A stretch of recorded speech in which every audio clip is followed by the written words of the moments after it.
Jet-NC চীনের চতুর্থ প্রজন্মের মাল্টিরোল ফাইটার জেট। এতে active electronical scan array radar রয়েছে, যা একসঙ্গে একাধিক টার্গেট শনাক্ত ও আক্রমণ করতে পারে। এছাড়া উন্নত air to air missile, laser guided বোমা, antiship missile, electronic warfare system, super cruising ক্ষমতা ও উন্নত ইঞ্জিন রয়েছে। বাংলাদেশের বর্তমান বিমান বাহিনীতে মোট যুদ্ধ বিমানের সংখ্যা খুবই সীমিত। এ অবস্থায় জেট-এনসি আসলে বিমান বাহিনীর আকাশ প্রতিরক্ষা ও আক্রমণাত্মক ক্ষমতা ব্যাপক হারে বাড়বে বলে মনে করছেন বিশ্লেষকরা।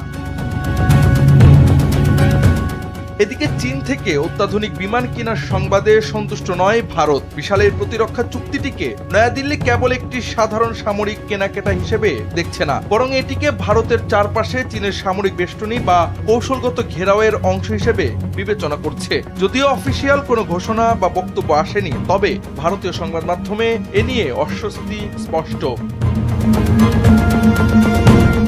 সব মিলিয়ে তারেক রহমানের বেইজিং সফর এবং প্রতিরক্ষা খাতে চীনা যুদ্ধবিমান সংযোজন বাংলাদেশের আগামী পররাষ্ট্রনীতিতে এক নতুন বার্তা দিচ্ছে বলে মনে করছেন বিশ্লেষকরা।